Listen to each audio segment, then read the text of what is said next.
Hello, welcome to another episode of CoinBlock. I'm Charles, and today I'm going to be talking to you about the Spatium ICO.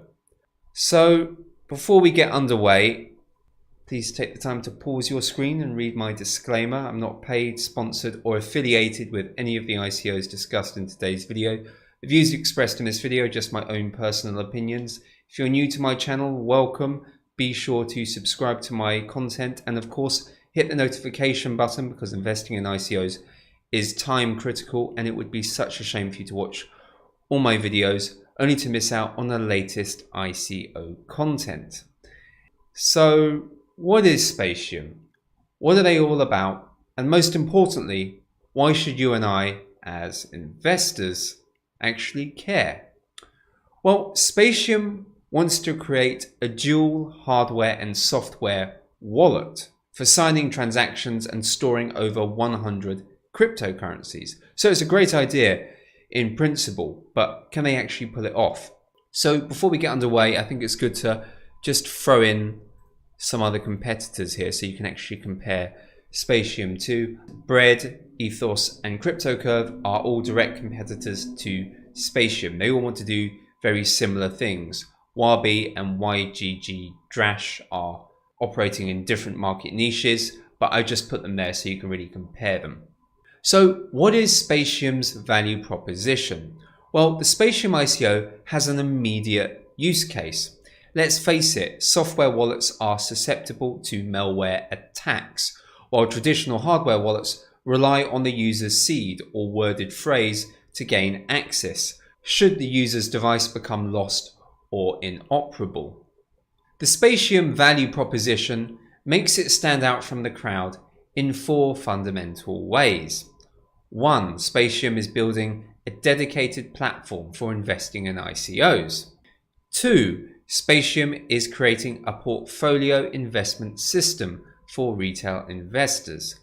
3. Spatium is also building a dedicated decentralized crypto exchange. And 4th and finally, Spatium is creating a built-in plausible denial function.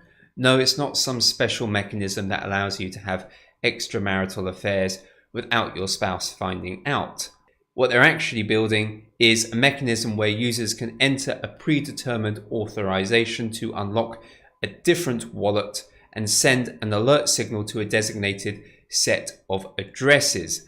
In other words, if a robber breaks into your house and forces you against your will to unlock your crypto wallet, you would have an alternative wallet already set up to fool the robber and make use of the situation whereby you don't give away more than you already have. Spatium's hardware wallet prototype is due for release in Q3 of this year. So now we look at the core fundamentals behind Spatium. And I know what you're thinking. You're thinking, Charles, you're doing it again, aren't you? You're wasting our time by making a video talking about a project which you've actually given a relatively low score. What's the deal here? What's going on? Well, if we actually look at the hype, you can see I've given it 4 out of 10. The Spatium ICO is still relatively unknown in crypto circles. However, there are rumors emanating from several separate sources online that suggest that the Spatium project is affiliated to a well-known crypto influencer, and this is actually stoking interest and demand in the wider community. Now, of course, I could actually be wrong, but I actually thought this before I found this information. I can't obviously verify that information because I don't know the crypto influencer in question, but it does have many similarities to the Limpo ICO, which I looked at a while back, and also to the Sparkster ICO. I also said there was an influencer behind that project. And when I did so, I had many people DMing me saying, Charles, you're wrong. You know, this person isn't behind this project. He's not talking about this project, when in fact it turned out he actually was. And I think the same thing is actually going to unfold with Spatium. So that's really why I'm making a dedicated video about it. Not because I actually care about this project, but because I'm a speculator and my duty as a blockchain researcher is really to make high valued content for other people that might otherwise not watch my videos. For the team score, I feel this is really what lets Spatium down, and that's why I've given them 5.5 out of 10. So an average mark. I'm not penalizing them, but in a sea of competition, it's not fantastic. The Spatium ICO has a 12-man team with 2 advisors. The team's expertise lie more in marketing and social media engagement rather than development and blockchain tech. Spatium's employees gained experience at Accenture, BMW, and Intel, but hang on for just 1 second, because their roles at these companies were actually concentrated in administration and marketing and not blockchain development or IT development. So that's why I gave Spatium the score that I did. For the co-founder and CEO, we have Mr. Gergely Yusufov. Mr. Gergely is a current partner and CEO at AdTech, a large Azerbaijani marketing firm with over 900 employees. So it's a fairly large company.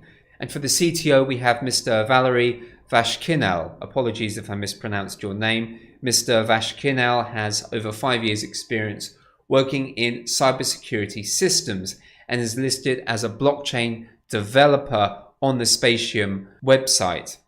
However, that said, Mr. Vashkinel's LinkedIn profile was not available to me, and I was unable to confirm his role at the company.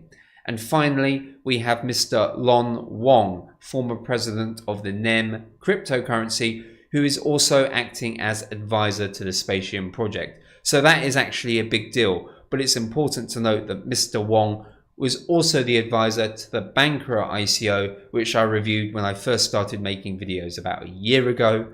I don't even think anyone's talking about Bankera anymore. So my point is, advisors don't really mean that much. Sometimes they can bring things to the table, but usually they're just there just to rein in retail investors. It's a bit like stamping your name on something, you know, saying it's approved by so-and-so. It's the same thing with Long Won. Whether or not he actually likes the project, I don't know, but that's something to be aware of. And then we come to the token economics. I gave Spatium a very strong score of 7 out of 10, and that's mainly because of the hard cap and the lockups that are in place. Spatium has a $12 million hard cap, which in the grand scheme of things is very low, but you need to look at hard caps in relative terms, not absolute terms. You've got to look at the ICO category that Spatium is operating in. Spatium is operating in the wallet cryptocurrency category, and that's quite a hard niche to really work with, and that explains the relatively low hard cap.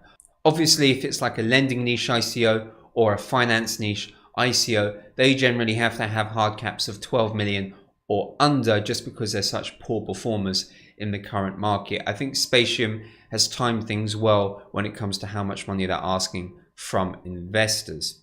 Spatium is going to have a 200 million token supply, a 25% circulating supply with a 3% bonus for the private sale round. So I know you're all eyeing the 25% circulating supply, so let's get into that with the token allocation. 30% of tokens are actually going to go towards their ecosystem development and support network, which is going to be locked for 1 year. Then you've got 25% of the tokens going to the pre-sale and the crowd sale participants. 30% of those tokens will be released upon exchange listings, and the remaining 70% will actually be released within 6 months at a monthly rate of 11.6%. So I don't know the specifics of the token lockups. I imagine that's probably for the pre-sale investors and not for the retail investors who are piggybacking in on top of them. Going back to the token allocation, 12% of tokens are going to be given away to advisors. I do actually think that's a little bit high. 10% are actually going to be allocated for the community and the marketing campaign, and 3% of tokens will be airdropped. 3% isn't a massive amount, but as you know, I don't like projects that do airdrops. And now we get to the ICO category score, a relatively new data point or metric that I've recently added to a couple of my latest videos.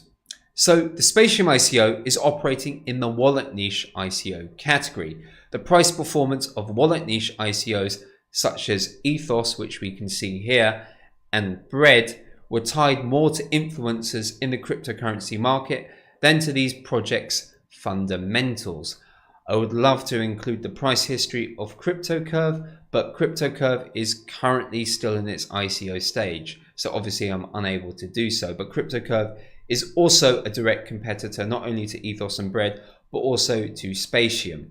These three cryptocurrencies all have integrated cryptocurrency wallets, so obviously they're all in competition to one another. So when it comes to something like the Ethos cryptocurrency, the Ethos wallet initially dipped when it hit markets, halving from its original ICO price back in June 2017 from 5 cents down to 2.5 cents, before embarking on a 6-month rally that hit an all-time high of a whopping $10.57. That's a 210x at the start of January 2018, before following other altcoins and retracing to its present day low of 63 cents. Now, when it actually comes to the Bread wallet, which I reviewed back in December, the Bread wallet cryptocurrency was also influenced by a key player in the crypto space with an initial price pump of $3.22 during the January bull run. I believe the Bread ICO actually hit a 4x, or just shy of a 4x during that time. Now, over the ensuing months, the Bread wallet actually failed to generate sufficient price gains, slumping back to half of its original ICO price before trading at a present day low of just 34 cents. The Ethos cryptocurrency actually outperformed the market overall, yet the release of Ethos's universal wallet a couple of weeks ago wasn't enough for the project to break away from the price swings of Bitcoin. The Bread wallet, on the other hand, hit the markets at the start of the year with a fully working app before its ICO, which is quite unusual these days, but was unable to sustain growth in spite of this fact. So what does this story, what does this lesson about Ethos and Bread tell us when it comes to investing in Spatium?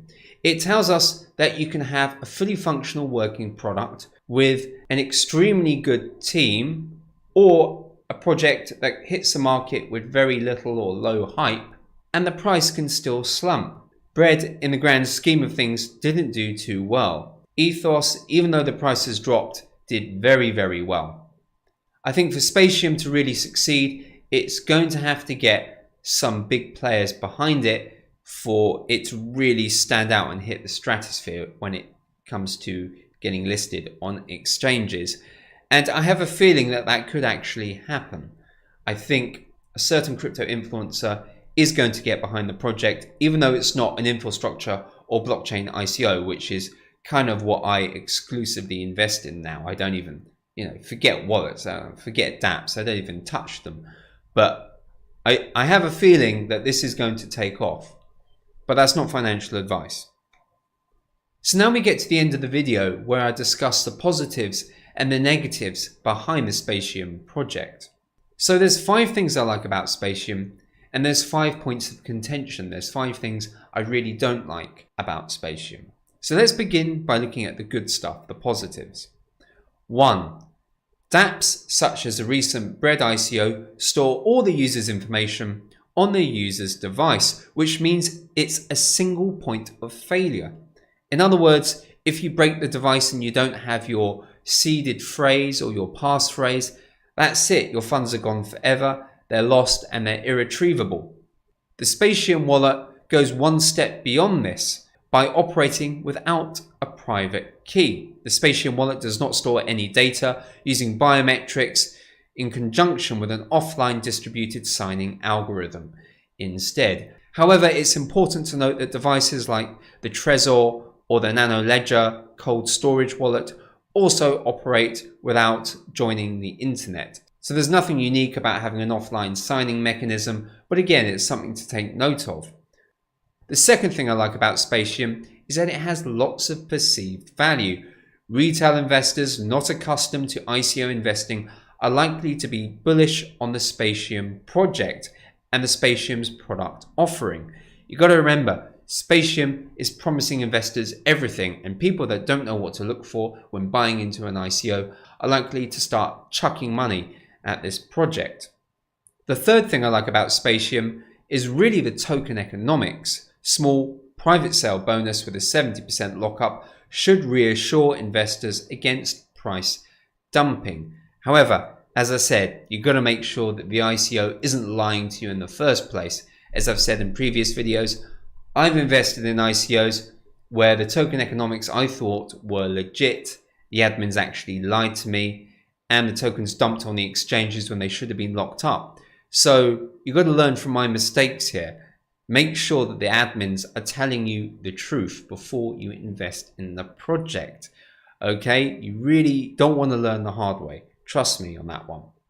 The fourth thing I like about the Spatium project is that it has an operational software prototype available on both iOS, Windows, and Android devices. Although, to be honest, the prototype really is just that. It's very, very basic. It's still in its early stages. The fifth and final thing I like about Spatium is that it's actually partnered with the NEM cryptocurrency and has a memorandum of understanding with the Eden Chain ICO, which I reviewed a few months ago. And now we get to the negatives. There's 5 things that go against the Spatium ICO. So what are they? Well, 1. Spatium's value proposition actually hinges on leveraging people's security fears and crafting a wallet that mitigates such concerns. Not pushing an ecosystem, an ICO platform, a decentralized exchange, or a cryptocurrency hedge fund in your face. The second thing I don't like about Spatium is fingerprint scanners, biometrics, and so-called transfer of inheritance. These are all great features, they're fantastic in fact, in and of themselves. But when combined together, they actually raise the level of complexity, thereby decreasing the project's overall chances of success. Institutional investors know this, and they would not tie their money down in a private sale with unfavorable terms. A 3% bonus, forget it, it's not going to happen. The third thing that goes against Spatium is really their circulating supply. I don't like it. Not me personally, it doesn't bother me in the slightest, but I know that inexperienced retail investors are going to see the 25% circulating supply and they're going to run a mile because they don't know how to analyze ICOs. They're going to look at it and they're going to be deterred from investing. The fourth thing I don't like about Spatium is really the amount of competitors in the crypto space for this project. You've got hot wallets, you've got cold wallets, you've got paper wallets. The list just goes on. Nano Ledger, KeepKey, Trezor, Coinbase, MyEtherWallet, Bread, Ethos, Jax. They're really going to have to pull out all the stops to execute the vision that's outlined in their white paper. And I don't think they're going to be able to do it. And the fifth and final thing that deters me from Spatium is really their business model and token utility, or rather lack thereof. The Spatium business model is too diluted and the project's token utility is broken or non-existent. Their SPT token merely grants investors a discount on purchased hardware devices while giving users reduced fees within the Spatium ecosystem and ICO platform. You know, people want a way to make more money. People want to feel like they're winning all the time. It's basic human psychology. And giving someone, say, 1-2% off something or some offer in exchange for holding their token isn't going to work out because of the opportunity cost of the risk taken holding their token. Giving somebody a coupon, let alone a millennial saying, oh, there you go, take my coupon, it's not going to work, it's not going to wash, and it's not going to cut it in the current market. So thank you so much for taking the time out of your day to watch my video. I really do appreciate it. Make sure you subscribe to my YouTube channel and of course hit that notification button because investing in ICOs is time critical and it would be such a shame for you to watch all my content only to miss out on the latest ICO offerings. Thanks for watching and I'll see you in the next episode.